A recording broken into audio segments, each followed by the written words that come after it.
Many people whilst eating are distracted, whether they're thinking about business, scrolling the social media.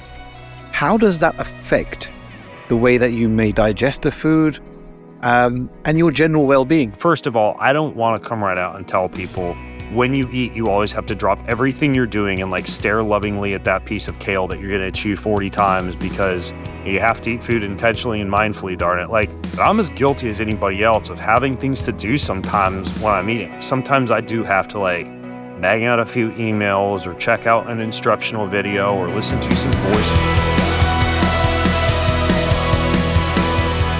Folks, on my recent 3-week speaking tour of India, my director of business management in India is Jag Chima. Jag Chima, what a cool name is that? Jag has a podcast, and he is an amazing businessman who's up to all sorts of interesting things. He's an entrepreneur, he's a keynote speaker, he's a visionary, and he's done business both in the UK and India and beyond in real estate, construction, finance, lifestyle, health, and fitness. And he's basically the man when it comes to my go-to guy for all things international business.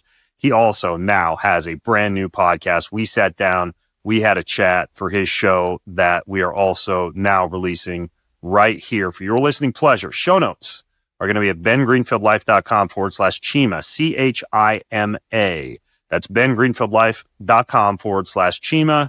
I'll put links in the show notes to more about Jag, his website, his products, what he's up to. And I hope you enjoyed today's episode. Again, show notes are at bengreenfieldlife.com/Chima. As a leading biohacker from around the world, you've traveled many countries.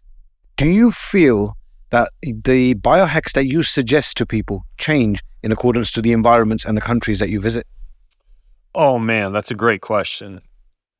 The gut response is, of course, yes, because environments change, genetics change, the traditions and culture all the way down to dietary preferences based on genetics, tradition, and religion change. And even things such as, say, the way that you might want to be perceived is going to change in terms of what I mean by that, whether we're talking about super muscular or lean or having a certain appearance when it comes to your skin, your hair, your nails, etc. So yeah, there's a wide variety of factors. Let's use an example. You and I are in India. And look, I don't think it's any secret that there is pollution here. Right? It's an issue. People are often concerned about air pollution. And so if we were going to talk about biohacks that might be more important here than, say, in the pristine acreage of forest I live in Washington State, people may want to think about anti-aging or beauty or health strategies related to protecting their lungs or protecting themselves from the inflammation that might occur with something like air pollution. I'll give you an example. I traveled here with a massive amount of vitamin C, and I've been dosing with it 3 times a day, a little vitamin C packet that I put into water, because it turns out that vitamin C, and actually you could say the same for vitamin E, are very good consumable antioxidants that help the body to fight against air pollution. Another example, and this would be perhaps a more sexy or technology-based biohack than just taking vitamin C, would be nebulizing. Have you ever nebulized, or have you heard of this? I've heard of nebulizing, yes. So nebulizing, it sounds like this crazy medical term, but all it is it's a little mask that you put on. And it's typically attached to some kind of a canister that you put some type of a fluid in. And the nebulizer basically turns that fluid into tiny microscopic particles that you can breathe in to your lungs. So, for example, even though I did not bring, although I probably should have brought, my little portable $40 nebulizer from Amazon with me, when I get home on my desktop while I'm working, during the first 20 or 30 minutes of the day where I'm checking emails or whatnot, I will have a countertop or a desktop nebulizer. And in that nebulizer, I will put liquid glutathione. because glutathione is like one of the most potent antioxidants known to humankind that, if breathed in through your lungs, can help to heal lung tissue. And then finally, one other thing that you could think about, in addition to basic antioxidants like vitamin C or vitamin E, or a technology like nebulizing glutathione, is the idea that when you have a combination of radiation or inflammation or pollution that you're constantly exposed to, that can cause damage to the fats that are circulating in your body, or the fats that make up the membranes of your cells. Now, it turns out that there are certain types of fats that are more fragile, that are more prone to creating inflammation through a process of what is called oxidation. Now, when I visit, let's say, a hot pool in Las Vegas, and I walk around the pool and I look at what people are being served there, French fries and hamburgers and chips with guacamole and all these foods that are chock full of vegetable oils, I know that those people who are laying there in the sunshine under radiation while consuming fragile fats are going to have accelerated aging of their skin, of their face. They're going to get more wrinkles and not have as youthful an appearance because they're consuming fried foods and vegetable oils in combination with something else, in this case, solar radiation, that's going to cause more inflammation and accelerated aging. So you could say the same thing for pollution, right? One of the best things you can do if you live in a polluted area and you don't want it to age you as much as it might, is you can avoid fragile fats like vegetable oils and instead consume ghee or coconut oil or extra virgin olive oil or some other type of oil that is a little bit more stable. So those are just some examples that would be specific to the area that we're in. Sure. So you mentioned that people would probably have different goals whilst using biohacks, for example, in Washington as compared to here in India. And you mentioned that some of those people might be more focused on anti-aging instead of possibly getting back from the effects of the pollution. But what would you say to those people who might age quicker here due to the fact that the environment has a lot of pollution, they have a lot of damage due to the types of foods that they eat? However, the objective that they might have as a number one priority is to improve their appearance, therefore possibly going with aesthetic treatments like maybe Botox or other skin treatments to treat their skin from the outside in rather than going to the root cause. Right. Well, I think that you've made a very good point there at the end of your question is, of course, you must go after the root cause. You must address what's causing the accelerated aging in the first place, right? And again, that could be too much solar radiation, right? Sunshine is good. Too much of it can cause damage to the skin. It could be, in some cases, paradoxically, excessive exercise training. I mean, I used to race Ironman triathlon, and when I'd go to triathlons, or in the same case when I used to do bodybuilding, and I go to bodybuilding shows, people look great from afar, and then you get close, and you're like, oh my gosh, they're looking kind of wrinkled, and starting to take on that appearance of the grandma from Something About Mary, if you remember that movie, and you're like, these people are like fit, but not necessarily healthy, and especially aging excessively on the skin. In many cases, what you see on the skin is also occurring deeper down inside, in the joints, in the heart, etc. So, addressing the root cause is important. And, I just explained some of the ways that you could do that, vitamin C, vitamin E, glutathione, avoiding fried foods, etc. But if you also want to proactively restore youthfulness, let's say to the skin and to the face, there are some cool biohacks that can help out with that. I'll give you a few. One is red light therapy, full body red light therapy. You can now purchase red light beds that are very expensive, actually, that you can lay inside, but you can also have these treatments done at a variety of different biohacking clinics or health clinics, for example. You can have, like I have at my home, stand-up red light panels. Again, during the first 20, 30 minutes or so when I'm at work during the day, I sandwich myself buck naked in between two red light panels. So my whole body is getting stimulated by red light, which turns out is really, really good for collagen production and elastin production. And both of those can help out with the skin's youthful appearance.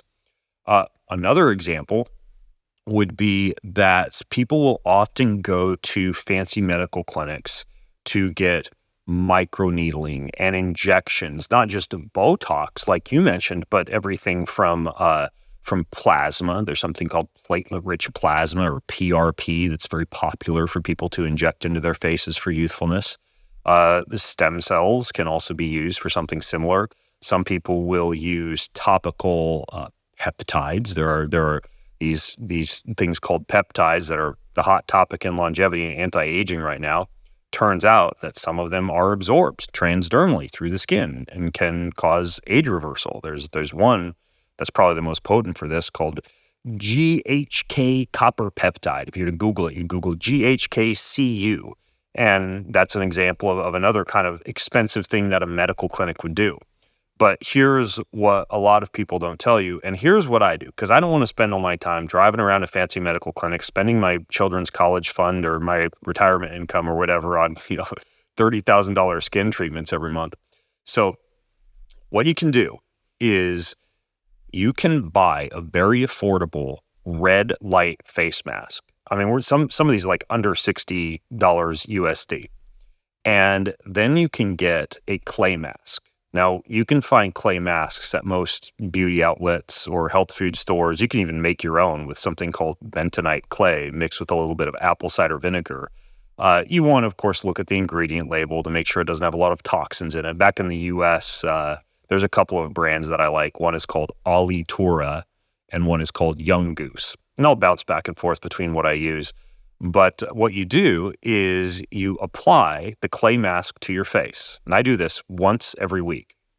Before you apply the clay mask to your face, however, you use the DIY at-home version of the fancy, expensive microneedling that they would do at a beauty clinic.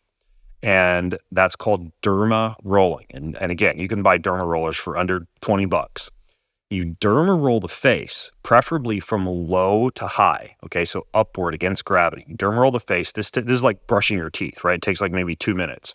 Now, I also derma roll my hair because the same type of facial restoration tactics that a beauty clinic will use, they will also use those same tactics on the hair, including microneedling. So I derma roll my hair and I derma roll my face, and then I apply a clay mask, not only to my face, but to my hair. Every Wednesday morning, I look like a freak walking around the house because I leave that clay mask on for about a half hour. At some point while I'm wearing the clay mask, I put on one of those infrared light masks, and I wear that for about 20 minutes. And those photons of light penetrate the skin, activate the clay, and then you go take a shower. And you wash all this off. And if you ask my wife, she got pissed a few times because you do get clay on the bottom of the shower. You got to use a little squeegee and wipe it up. And we had to go through marital counseling for that, almost.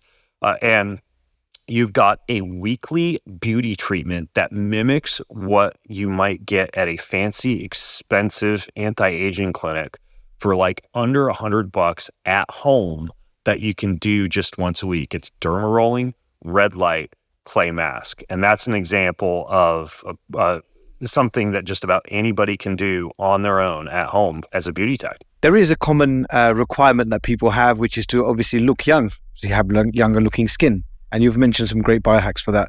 But what about those people who might be losing hair? And some of those people might lose hair very young. What kind of biohacks can you use to maybe regrow hair or even try and avoid the loss of hair in the first place? Yeah.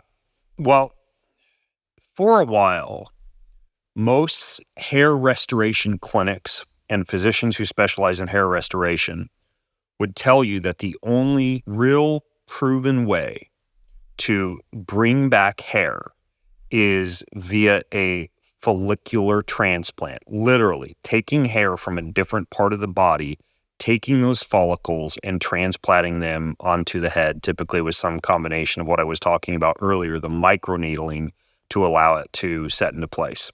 They'll sometimes combine that with stem cells. They'll sometimes combine that with something I also mentioned, the plasma, the platelet-rich plasma, which they literally make from your own blood. As you can imagine, that's a pretty involved and pretty expensive procedure. Now, over the past few years, they've discovered that there are certain peptides, which I also mentioned, that can help to restore hair growth. Probably one of the better ones is that GHK copper peptide that I talked about.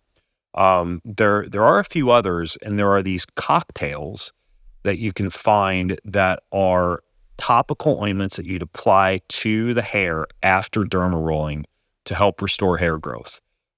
These are often also combined very similar to the face with infrared light. So an example of this would be some time ago on my podcast, I interviewed folks who have a company called Aseir, A-S-E-I-R, and they have like a topical hair growth formula that you would first microneedle and then rub into the scalp. And over a period of repeated use, this is like daily use for about a month, you'll start to see hair regrowth occur. Now, what's cool is that the same type of red light face masks that can restore youthfulness to the face are now incorporated into technologies called red light helmets. Now, red light, and the way that light works, it comes in different wavelengths, and different wavelengths have different effects. These red light helmets are specifically tuned to a wavelength that can assist with hair regrowth. And so this is, again, like a DIY at-home strategy. You use a peptide like GHK copper peptide, or you use like a cocktail of products such as this company called Aseir. You rub that into the scalp, and then you do red light in addition to that. Now, even though it's not as effective as something like a moderately expensive at-home peptide formula, there is one commonly known compound that in multiple studies has been shown to slow hair loss and even cause, in some cases, an increase in hair growth when applied topically on a regular basis. Do you know what it is? I'm going to give you a clue because I'm drinking it right now. Caffeine? Caffeine. Topical caffeine. And there are some people who will literally take their spent coffee grounds and rub them into the scalp, very similar to how some people will do a clay mask on a regular basis to keep hair loss from occurring. It's not going to be as effective as like a follicular transplant or expensive peptides, but it does work, and it can at least slow the process. And how often would you apply the coffee? Basically daily. Like as much as you can expose the scalp to caffeine, because it's causing an increase in blood flow to the scalp, which is an important note, because the more you wear a hat, the more your head is not exposed to oxygen, the more your head is not exposed to light, the more likely it is that you're going to accelerate hair loss. Now, there is one subset of the population who I think should embrace baldness. And that subset is men who have naturally high testosterone.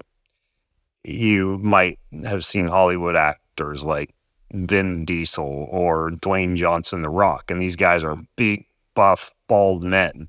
Well, it turns out that when you have naturally high testosterone, and by the way, this also occurs if you use testosterone as a hormone replacement, because it is going to do the same thing, but not naturally. Some of that testosterone is converted into a form of testosterone called DHT, dihydrotestosterone, and that can accelerate hair loss. And so I'll have some guys, send me their hormone and their lab panels to look at, because I do, some consulting with guys for their men's health, and they'll have elevated testosterone levels and pretty good testosterone levels. Some of it's going to get converted into DHT, no matter how many DHT blockers or anything like that you take. And like, Ben, I'm losing my hair, I'm going bald, or I already am bald, what should I do? And I tell them, look, testosterone's like a youthfulness hormone for libido, for sex, for muscle, for recovery. I say own it. Like, be bald and have good testosterone levels versus have hair and suppress your testosterone levels, which is sometimes the only option for those people. It's like you got to get rid of the testosterone, and I'd rather people like live a long time and be buff and be bald than have a whole head of hair and just be kind of skinny and libidoless. Is hair loss genetic, or can it be caused by, say, stress? Oh, it's absolutely something that can be caused, and it is genetic as well. So you can see that I have a pretty full head of hair. I get that, and most men get it from the maternal side. My mom has a full head of hair. All the guys on her side have a full head of hair. So typically, hair comes from the mother's side. So if you have, if you look at all the relatives on your mom's side, and they all have a pretty big head of hair, you're usually pretty safe. But you can have genetic predispositions to hair loss. And some of those things I mentioned earlier, like absence of exposure of the hair to oxygen or to light, can be things that cause that to occur more quickly. Now, what's interesting, and this is a little bit related to your question, is that many people are not just concerned about hair loss, but about hair discoloration and the onset of gray hair. And again, this is one of those things where I'm like, I don't gray hair. It's a sign of wisdom and, age. And I don't, if I start to get a little peppery hair, I'm not going to worry too much. But it turns out that one of the things that causes graying of hair is peroxidation, specifically hydrogen peroxide, not applied topically, but generated by your body, can cause graying of the hair. And it turns out that something that we already talked about that ages the skin also results in peroxide formation that can gray the hair. And that is consumption of inflammatory food products such as vegetable oils. So yet another reason to be careful with any foods that are going to cause inflammation or oxidation, because they can accelerate hair graying. Now, as far as what you do about that, besides being careful with those products, those food products, there are companies now that produce shampoos that have these dark blackish compounds in them. They're usually like a charcoal-based type of compound. And I get sent stuff all the time to try. And even though my hair, knock on wood, is not yet graying, I had a company send me a bottle just a couple of months ago. Yet again, back to my wife being upset about the things that happen in the shower, it turned the floor of the shower dark, and little black clumps got on the wall that she had to scrub away for like 10 minutes because I tried this shampoo just to see how it worked. So you can buy shampoos now that are actually hair coloring shampoos, and they work. Is there a permanent solution to reversing the grays? Those shampoos that have colored products in them would be how you wouldn't reverse the graying, but you would address the graying by recoloring the hair. The only way to slow down the graying would be to slow down the production of these peroxides, which comes from the diet. It's so crazy how so much comes back to the fuel that you put in your body actually affecting the external appearance, hair, skin, nails, you name it. Another example of that would be, and honestly, what I'm about to tell you is, again, kind of relevant to where we're at right now, India. It's relevant to your hair, your skin, and your nails quality, and that's how much bioavailable collagen, gelatin, and amino acids that are in your diet. And you're going to get most of that from things like bone marrow or bone products or meat. And so people who eat a plant-based diet face an uphill battle when it comes to getting bioavailable amino acids and collagen and gelatin. That doesn't mean that you can't do it, but what it requires is really two things. The first is eating plants that are fermented and soaked and sprouted and treated in such a manner that you unlock a lot more proteins when you eat them. So this would be like soaked and sprouted lentils versus normally cooked lentils, or soaked and sprouted beans and greens and sprouts versus just like eating raw vegetables. This would also include supplementation. You've probably heard of different protein mixes like rice protein or pea protein, or even amino acids like essential amino acids. And the reason that a lot of people like those is they not only help the muscles to recover, but they provide the amino acid building blocks for the hair, the skin, and the nails.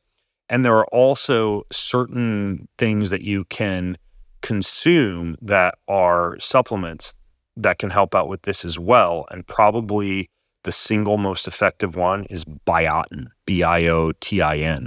So if you're eating a plant-based diet, I recommend that you not only do soaking and sprouting and fermentation as much as you can, or consume foods that have had that done to them, or you consume amino acids and biotin, and those will also be really good for the skin. India has one of the largest vegetarian populations in the world. And one of the associated problems is that a lot of those foods are probably not cooked in the right way. What would your advice be to those vegetarians who actually want to live a longer and functional and healthier lifestyle? Yeah. The underlying mechanism behind why some plant-based diets can be harmful for the body lies in the idea that unlike animals, which have teeth and claws and hooves and nails and antlers and all sorts of things to protect them, plants are just kind of stuck in the ground, right? Like they can't run away, they can't fight back. So from an ancestral evolutionary standpoint, plants have developed their own defense mechanisms that cause a mammal that eats them to either get nauseous or get sick or get digestive distress and not come back to that plant to eat it later on, or cause that plant's seeds that the mammal consumed to not be digested by that mammal and to instead get pooped out wherever that mammal defecates later on, so that that plant could theoretically grow somewhere else, even though its parent plant has been eaten. And it's a fascinating, very intelligent defense mechanism that plants have. Unfortunately, those same defense mechanisms that plants have obviously can cause digestive issues in people or poor bioavailability of the proteins and the nutrients in the plants because they're protected and they want to pass through and not get absorbed and again, get pooped out and grow elsewhere. So what you have to do is you have to be smarter than the intelligence of the plant. And you have to eat plants in such a manner that before you've eaten them, you've deactivated those natural plant defense mechanisms. I'll give you a couple examples.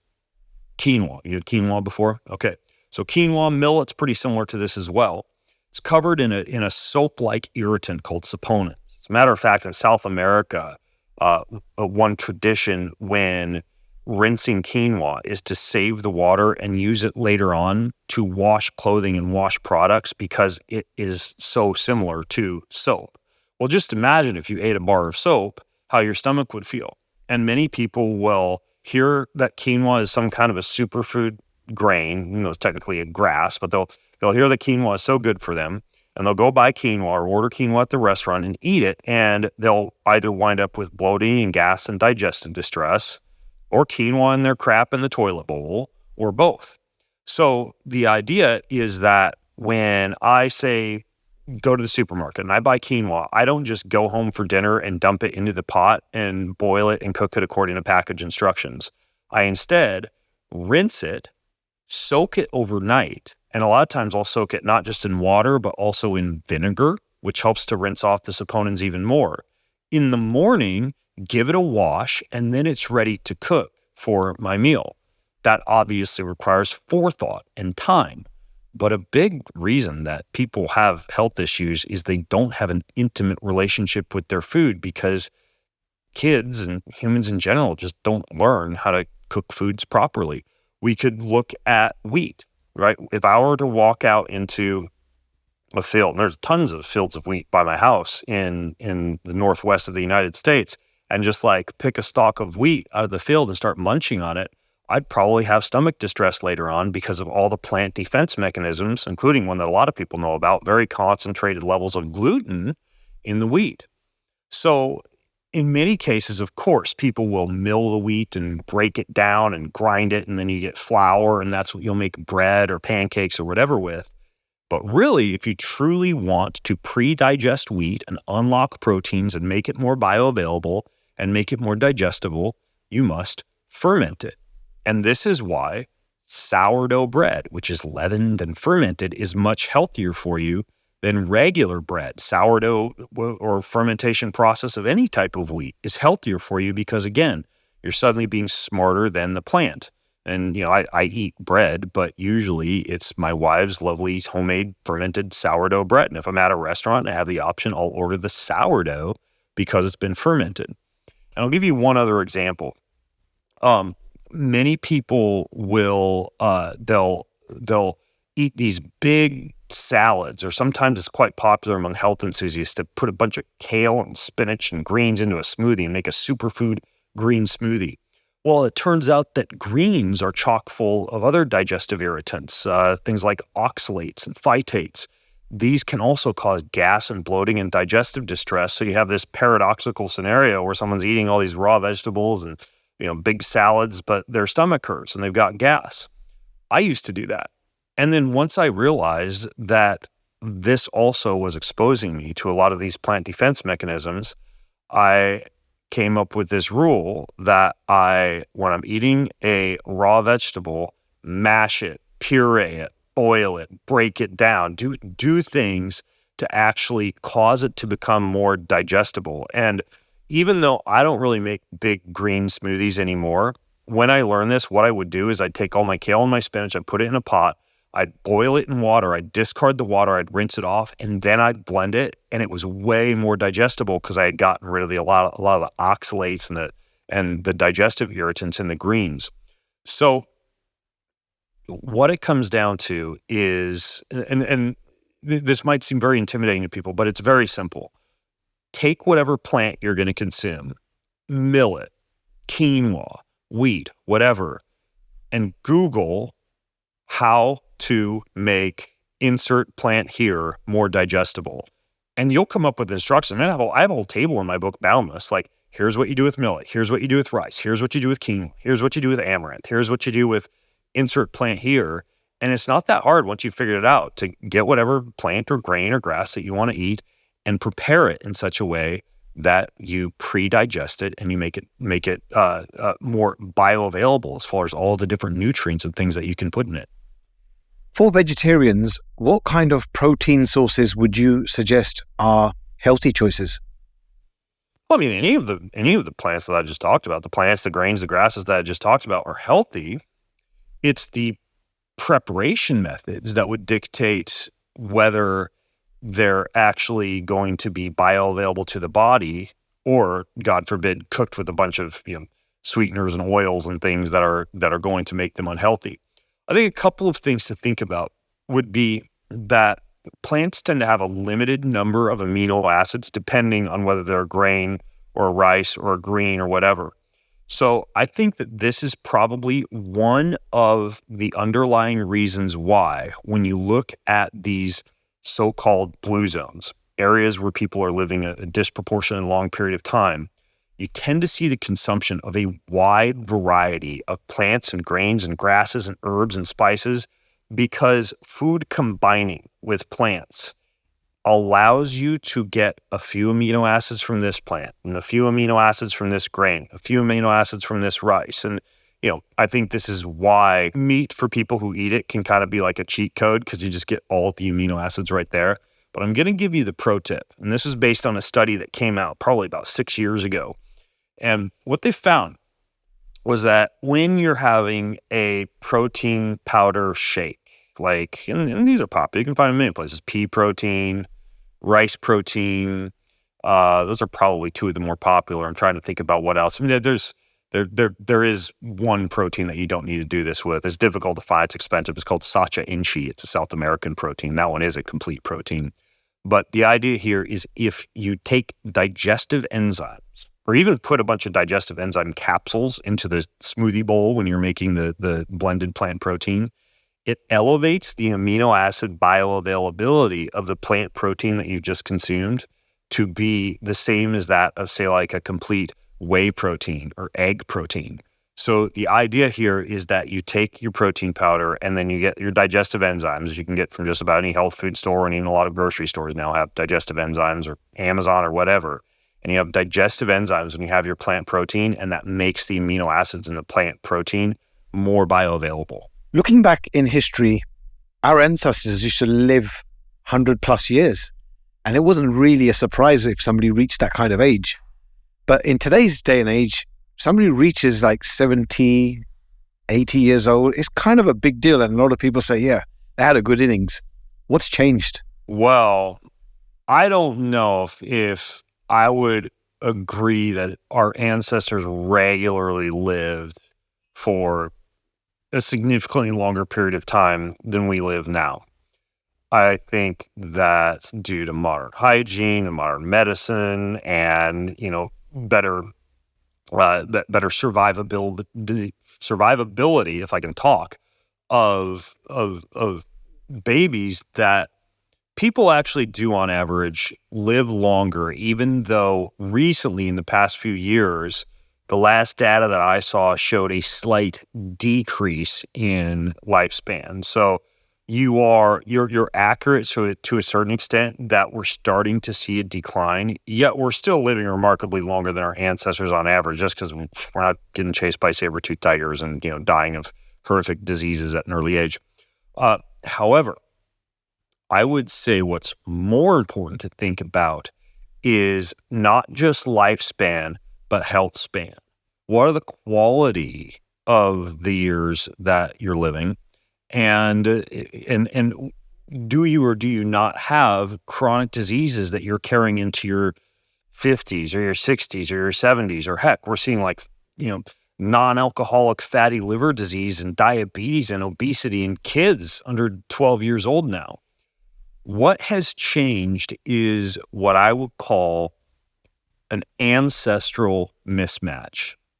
Us human beings for thousands of years hunted, gardened, foraged, farmed, built, spent time outdoors in the sunshine, connected to the planet Earth, often subjecting our muscles to load to build bone density and build muscle, which is an amazing metabolic organ. People say the skin is the largest organ in the body. It's actually the muscle that's the largest organ in the body.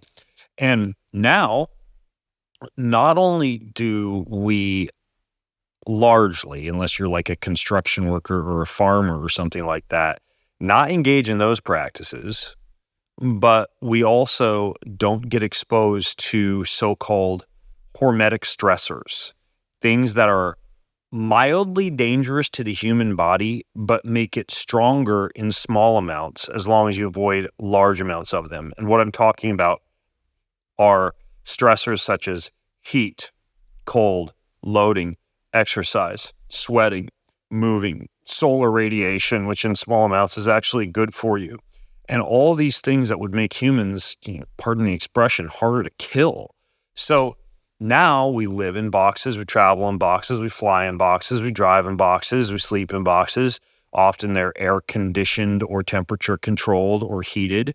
We, as opposed to our ancestors, don't have to work very hard for our food. In most cases, most people have ready access to be able to open the refrigerator or walk into the pantry 10, 20, 30 feet from the bedroom and have a host of hyper palatable foods, rich in calories, readily digestible without even much chewing. And even if that's not in their home, they can make a trip to the grocery store or call Uber Eats or whatever and have it there pretty quickly. So when you combine lack of movement, lack of healthy amounts of stress, lack of muscle loading, lack of exposure to nature's elements and the stressors of heat and cold, with a sedentary lifestyle, a comfortable lifestyle, and an enormous amount of access to hyperpalatable foods, you create a scenario in which someone gets soft, they get fat, the cells quit turning over, you get onset of chronic diseases like diabetes and Alzheimer's and dementia. You get the accumulation of fat, which creates this negative feedback loop because fat can churn out even more inflammation. And you basically get this human being that's not really a human being, but is more like one of those people in wheelchairs in that old cartoon Wall-E, where they're just kind of like rolling around in a motorized wheelchair with a giant milkshake, right? And that's what we humans are slowly becoming. And of course, the explanation as to why this seems to be occurring in humans also presents the solution, right? Like, move, get outdoors. If you got to be at your desk all day, get a walking treadmill and put a dumbbell or a kettlebell on the floor of your office so you can lift stuff, or a pull-up bar in the door frame of the office. When you open your refrigerator or walk into your pantry, try not to have it full of very easy to chew, highly palatable foods, but instead try to have a lot of real whole recognizable foods close to nature, seeds and nuts and grains and eggs and plants and rices and things that you actually have to prepare and cook versus like Doritos and Cheetos and stuff that you can just easily chew and swallow that don't present your body with many options besides just like accumulating calories to store fat. So it all comes down to, even if you live what I would say is a privileged, lucky modern lifestyle, right? Our caveman ancestors would have freaking killed to be able to drive 60 miles in a car or fly across the states to go see grandma or open a refrigerator and have a bunch of food. But at the same time, there are some biological costs that accompany that. So I say, why not have the best of both worlds? Like, be able to travel and sleep in a soft bed and have air conditioning and heating, et cetera, but also like go visit the sauna, jump in a cold shower, lift some weights, walk around, get outside in the sunshine, because it's not impossible to mimic an ancestral lifestyle living in a modern world. You just have to defy the status quo. You have to be that person when everybody is sitting at the airport waiting to get on a plane for 3 hours to sit some more. You're that person who's like walking up and down the terminal and maybe stopping in a quiet section of the terminal and dropping and doing a few push-ups or air squats and walking to the other end of the terminal and doing a little bit of stretching. And, maybe you're making some phone calls or whatever during that time, but just think about doing something other than nothing while eating. And I think that's a pretty good start to defying the ancestral mismatch.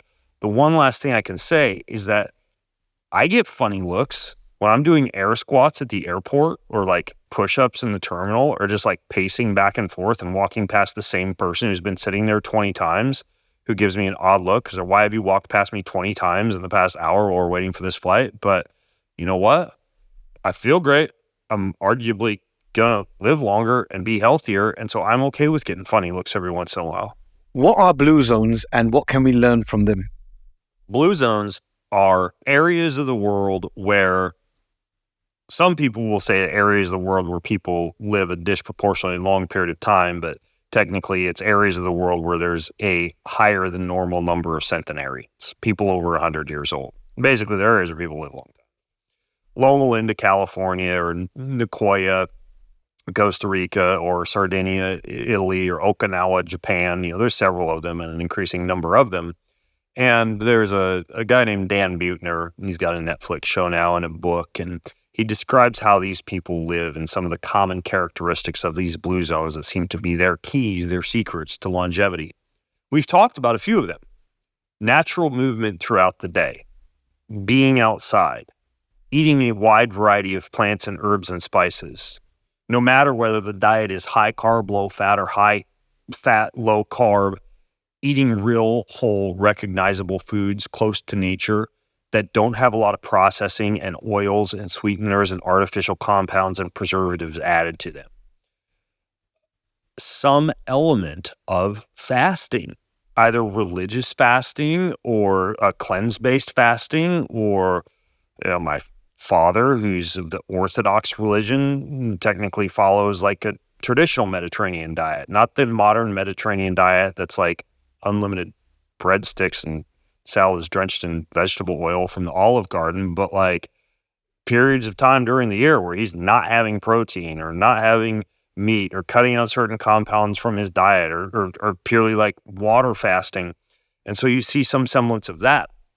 But in addition to movement, low intake of processed foods, wide intake of a variety of plants and herbs and spices, living a natural lifestyle, you also tend to see a lot of human connectivity, a high priority based on relationships, family, friends, community, neighbors, almost like this, what you might call intrinsic religiosity, meaning a desire to love other people and be with other people and give to other people as a part of your core ethical beliefs and values.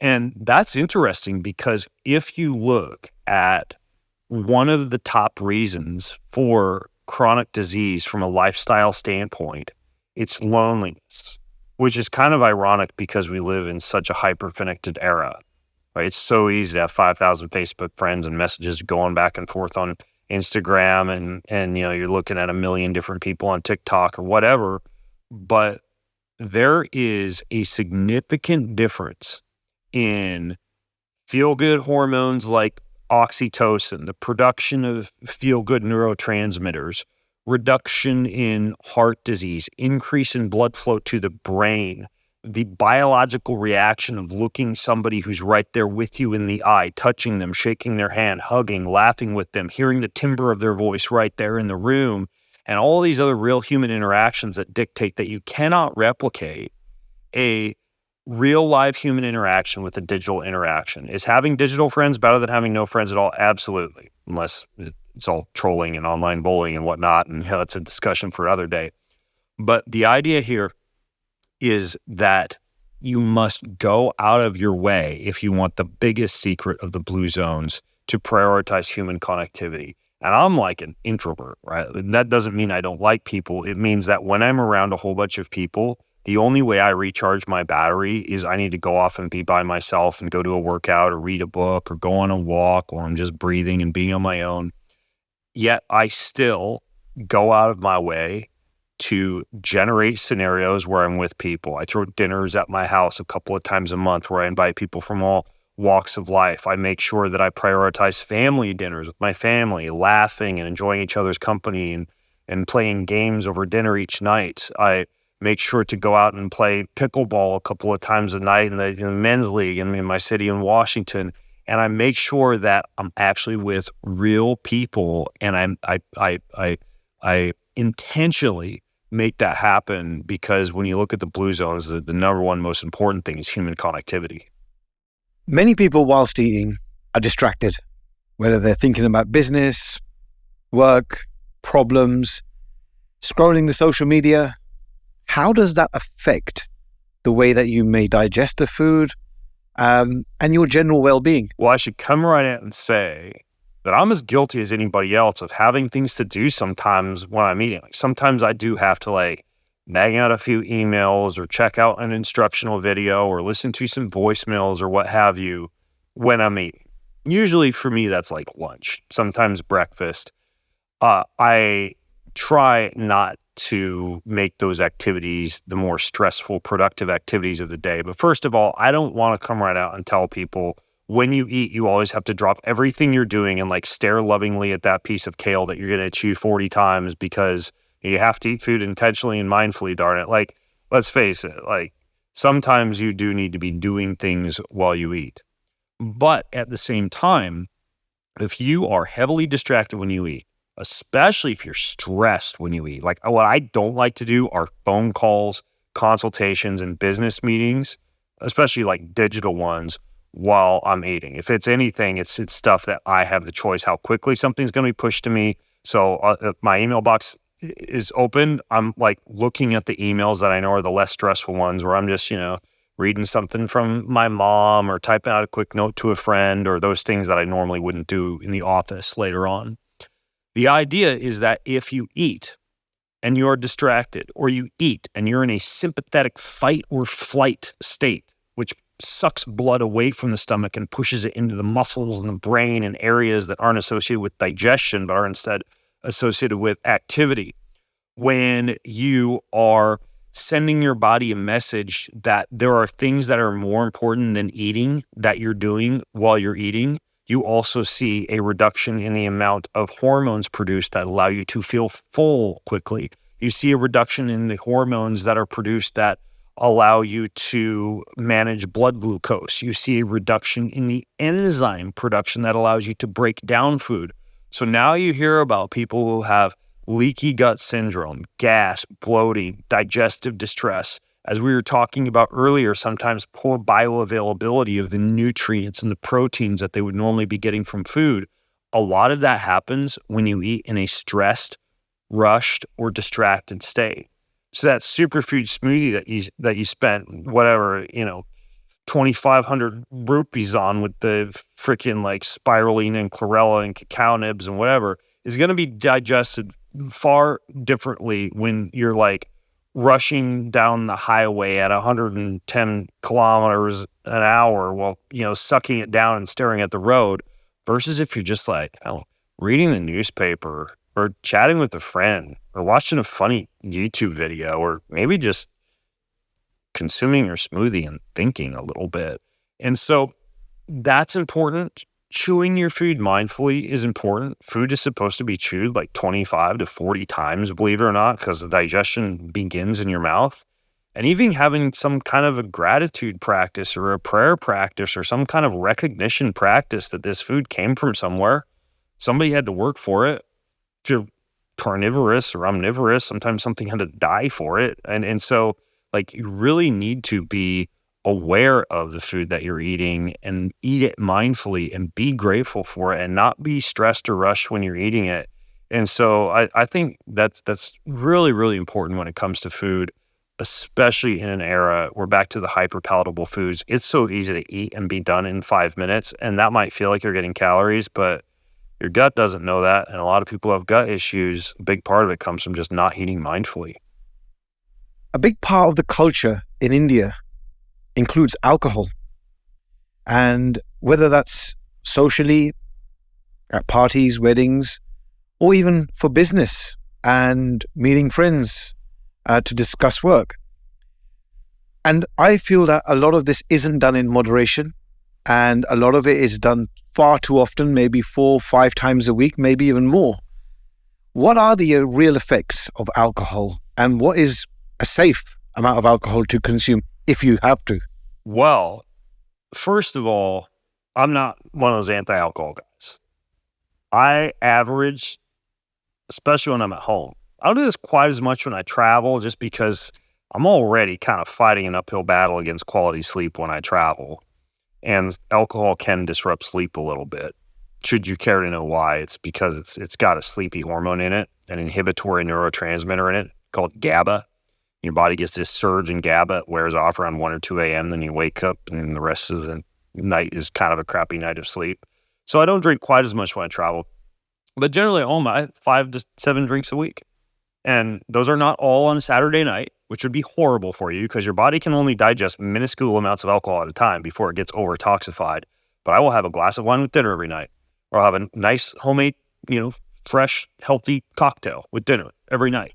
If you look at a lot of these blue zones we talked about, besides Loma Linda, California, where there's a lot of Seventh-day Adventists who don't drink, most of them microdose with alcohol.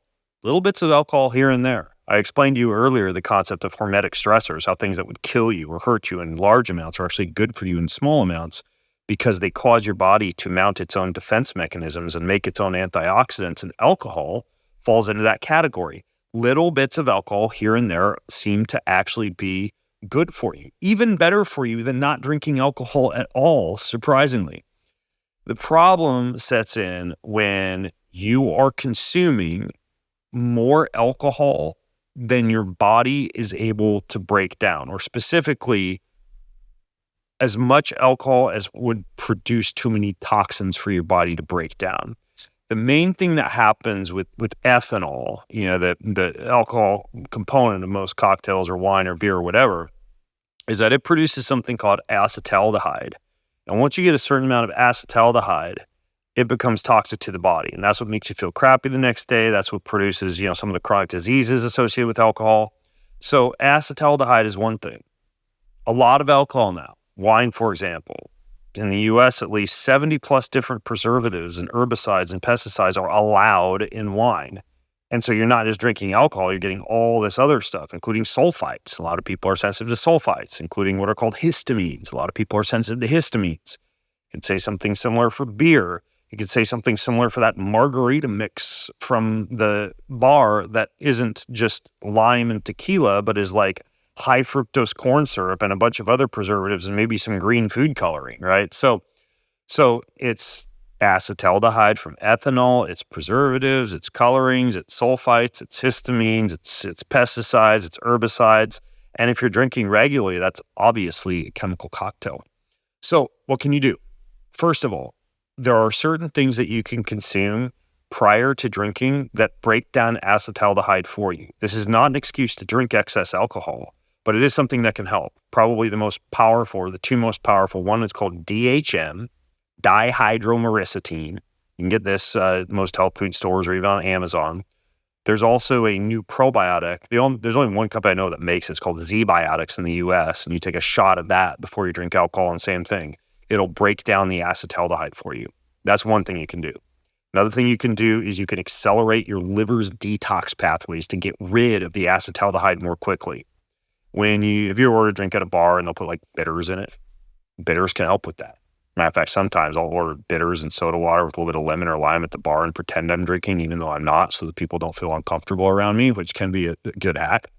There are other things like glutathione, N-acetylcysteine, milk thistle extract. You look at the label of most of these. You and I were at the grocery store earlier, and there's like a detox drink there, right? And then if you look at the label, it's got a lot of stuff in it, like antioxidants and liver detox compounds. And believe it or not, those can help.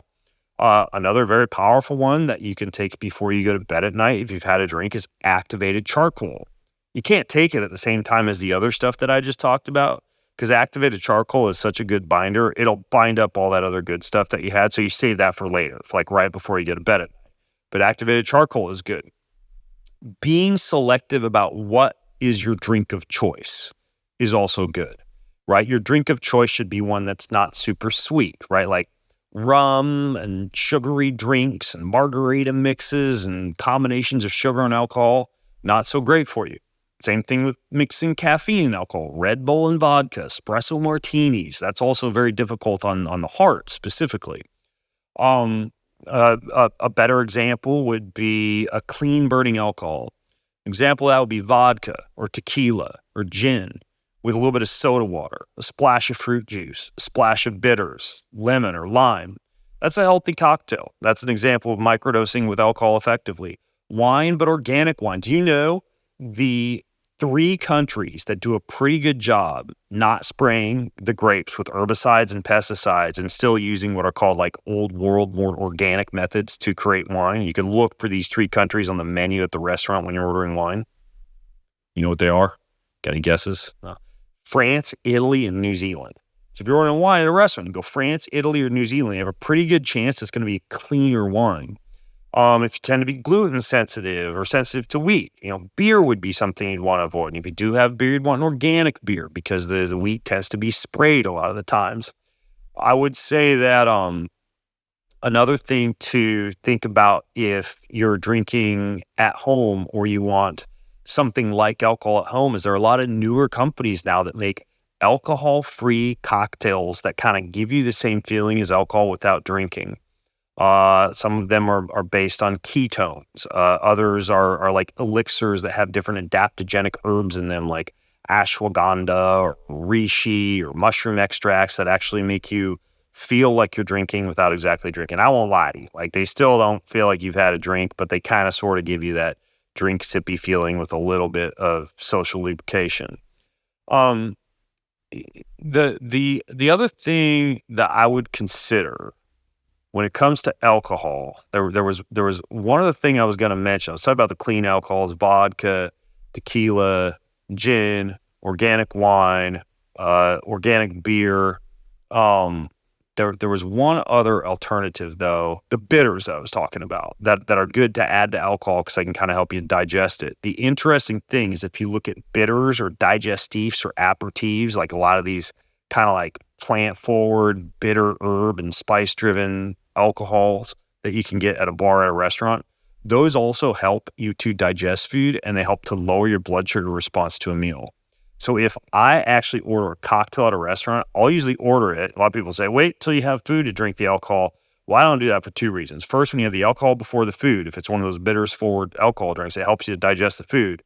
Second, like I mentioned earlier, I typically don't have more than one drink. So if I'm going to have one drink, I kind of want to feel it, right? Like, I want that socially lubricating effect because I want to feel nice when I drink the alcohol. And if I got food in my stomach, I got to have like 2 or 3 drinks to feel that. So I actually don't have alcohol with the food. I like to have it before I eat the meal. But those are a few things to think about with alcohol. What about those people who have got an addictive personality? Would you say to them just stay away completely, or the one drink should actually do them more good than harm? I mean, my take on it is like, I'm not one of those guys who will do like a 30-day detox in January or like do like, there's all sorts of programs in the US that are popular, like 75 hard, for example, where you're reading a certain number of pages every day and avoiding alcohol and doing a certain workout for 45 minutes 2 times a day. And they're like these big programs. The problem is, as soon as you finish one of those, it's kind of like, congratulations, back to living an unhealthy lifestyle till next year when I do this program again. I think the trick, especially for someone even with an addictive personality, is to not deny yourself enjoying a certain thing that you like, but instead moderating your use of it, setting up a streak where it's like, yeah, I've had a drink a day for 365 days a year. And I haven't been drunk. Now, that's like me. I haven't been drunk in 15 years, but I drink almost every day. And I have a kind of addictive personality. So for me, like, I've replaced any addiction to alcohol with more of like an addiction to a streak, right? Like my streak is like 15 years plus of not drinking alcohol, or my streak is like I haven't had a non-organic wine in, X number of years. So I don't think that if you're an addictive personality, you got to avoid a substance, because I think that sometimes that can cause you, once you get your hands on it, to overuse it and abuse it. I think it's more a matter of saying, hey, I am that person who only has a drink a day. And because addictive personalities, they're actually very, very good at sticking to habits and sticking to streaks. And so that can kind of serve you if you use it in the right way. Sure. So talking about addictive personalities, I've seen people who try intermittent fasting, for example, and they may see some great results in the short term, and all of a sudden that becomes their lifestyle where they intermittent fast every single day, maybe the OMAD. Is intermittent fasting good for everyone, and should you do it every single day? Yeah, you can fast every day. If you think about fasting, you're sending your body a message that food is not present, calories are not present. You get to a certain point where your body, if it goes for a long enough period of time with calorie restriction or protein restriction or carbohydrate restriction, it'll do things like downregulate your testosterone production because nature doesn't want to bring babies into the world in a time of starvation or famine. Or it will downregulate your thyroid hormone production because you want to lower the metabolism a little bit if you aren't getting as many calories as you would normally get. And you'll even see things like muscle loss, low bone density, and all those things you would expect when someone's just not getting enough fuel into their bodies. So the idea, general rules are as follows for fasting. 12 to 16 hours of a daily, like, intermittent fast is a pretty good sweet spot for most men. Meaning, finish dinner at 8 p.m., you don't eat again until 8 a.m.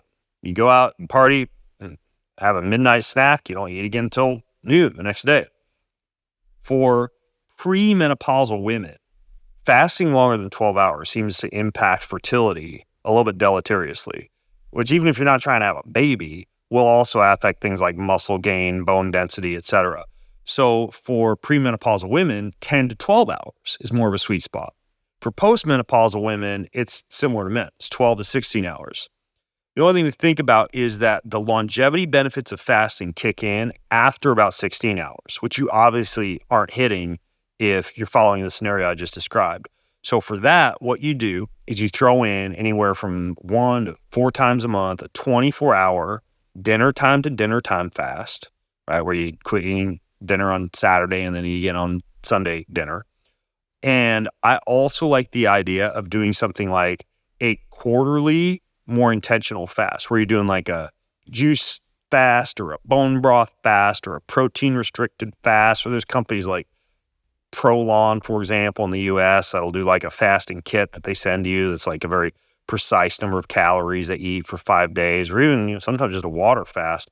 And you throw that in like spring, summer, winter, fall. So then you're not excessively fasting. You're still getting the benefits of intermittent fasting. Occasionally you're diving into like longevity-based fasting, and you're not restricting calories excessively.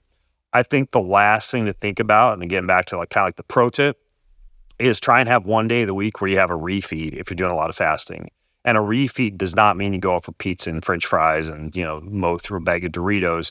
It means like you go out and you just have more of the good stuff. Like a refeed for me would be like, I'm gonna go on a Saturday night and take my wife out to dinner and have like a half roasted chicken and a big mess of sweet potatoes and some coconut ice cream with some dark chocolate and, a cocktail before dinner.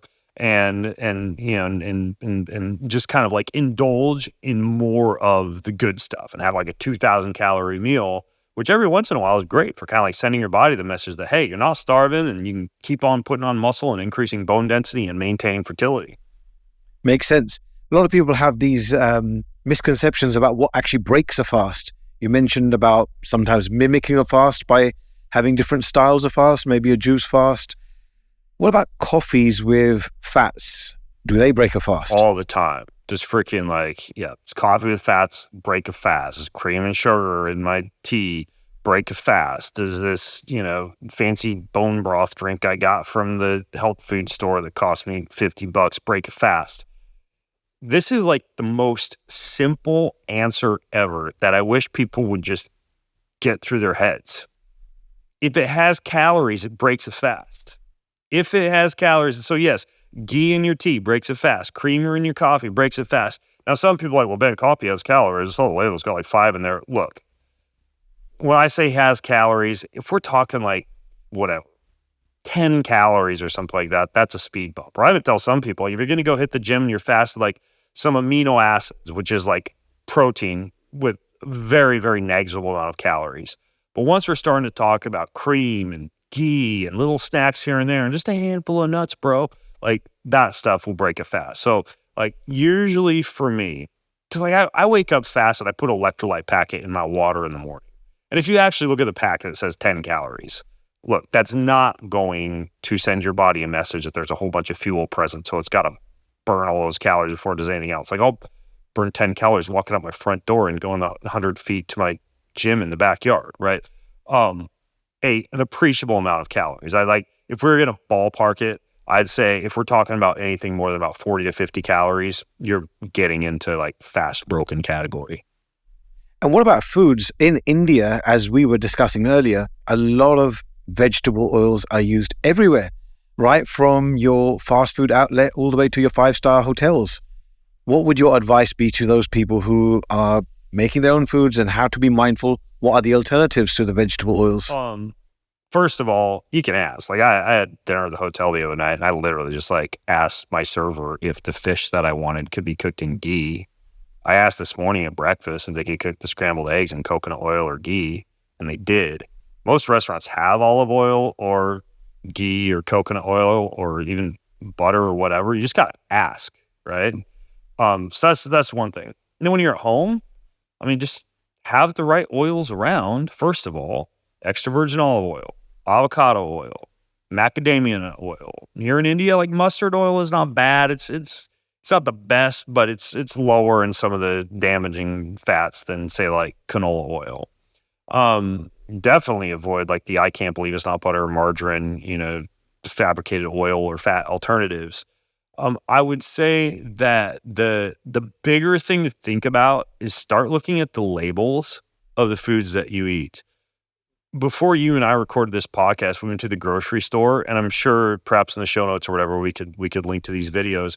And I went, just took a bunch of stuff off the shelves and started reading labels, like the healthy food cereal that has 8 different Frankenfuels in it, and the olive oil that's not in a glass opaque container, but is heated on the top shelf in plastic that's see-through. That's obviously, even though olive oil is healthier, got to be totally oxidized olive oil.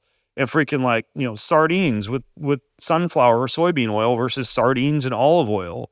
Or trail mix that just says something like cashews and Himalayan sea salt versus trail mix that says canola oil, cane sugar, cashews, and Himalayan sea salt. Just start to look at labels. You'd be shocked at the number of packaged foods that have a lot of these oils in them. So I think the rule to follow is just try to eat out of packages anyways, as little as possible. And when you do, read the labels. High performers, those people who have jobs where it involves a lot of thinking, long hours. What kind of biohacks would you advise for those people? Oh man. Well, I know we don't have much time left, so I'll give you the concept to think about for high performers, and this will kind of give folks some fuel. You're basically pushing your body, and your body's battery, and you need to keep that battery charged, especially because when you're a high performer, you're often on Wi-Fi all the time and around all these appliances and electronics. Those will kind of drain your body's battery. And you're often just in offices wearing big built-up rubber-soled shoes and disconnected from the surface of the planet, and that'll drain the battery, and you're not getting exposed to sunlight, and that'll drain the battery. So my number one tip is every day try to get outside in touch with the surface of the planet to keep your battery charged. If you can't do that, look into biohacks like grounding or earthing mats, which you can put in your office, which will keep your body grounded. Get outside in the sunlight on a regular basis. And if you can't, get infrared light panels or an infrared sauna or some form of light therapy that you can get exposed to on a regular basis. Rather than drinking energy drinks, try to prioritize pure, clean, filtered water with electrolytes added to it, which can help to keep the body's battery charged. And finally, walk into your bedroom, because that's the one place during the night where your body's nervous system repairs and recovers and where the body gets a chance to recharge the battery, and have as many things unplugged as possible. Turn off your Wi-Fi at night. Take the TV out of the bedroom. Unplug stuff that's electrical that might be running during the night that you don't need access to, so why is it on anyways? And make your bedroom the most protected, deep, dark ancestral cave as you can. And that's where a lot of the repair and recovery is going to take place. And yeah, when I check into a hotel room, I unplug the TV. I unplug the alarm clock. I make the room nice and dark and quiet, and I turn off the Wi-Fi on my computer and off my phone before I go to bed. And I just try to make that a place where my body, after that night of sleep, is going to be able to get up and do that hard charging, high achieving thing that we all crave for purpose and impact. But yeah, you just have to think of your body like a battery. Keep it charged up, keep it from getting drained. As you're traveling, what's your top 5 non-negotiable biohacks that you have to have with you all the time? Blue light blocking glasses, which help with sleep and with glare from lights. Some form of an exercise kit. I have a door frame pull-up strap and an elastic band, which is a pound. You can travel anywhere with the world. Something you can exercise with. Healthy food. Usually, something that's portable, like a really healthy energy bar or seeds or nuts or something that allows you to eat if you don't have access to healthy food, or there's a delay at the airport and you don't have access to something, or you're stuck in a hotel and the restaurant doesn't have something healthy to eat. Have some kind of calories on hand that you can consume. And I would say that another couple would be, I typically have some kind of portable red light therapy to keep my cells charged up with red light. I have this one device called a Kineon that's like a wraparound red light that I travel with. And I have some form of a body therapy tool. I have this little peanut-shaped foam roller that I can roll up and down my back when I get up in the morning to get the blood flowing and the cerebrospinal fluid going. So those are the top 5 that come to mind. Would be the blue light blocking glasses, some form of red light therapy, something I can exercise with, a healthy snack, and something I can do a little bit of body therapy with. Fantastic, Ben. Thank you so much. I wish we had more time to talk and learn more biohacks, but how can people learn more about your vision, the biohacks that you do? Is there a website or a link that people can go to and maybe a book? Probably my best book for what we're talking about right now is called Boundless. Kind of big, but it's available in Kindle, audiobook, and wherever books are found. And then my website is bengreenfieldlife.com, where you can find my podcast, my articles, and everything else that I do, including options for working with me as a coach or a consultant or somebody who can be in your back pocket to help you out with a lot of this stuff. Awesome. Thank you very much, Ben. It's been a pleasure. Do you want free access to comprehensive show notes, my weekly roundup newsletter, cutting-edge research and articles, top recommendations from me for everything that you need to hack your life, and a whole lot more? Check out bengreenfieldlife.com. It's all there. bengreenfieldlife.com. See you over there. Most of you who listen don't subscribe, like, or rate this show. If you're one of those people who do, then huge thank you.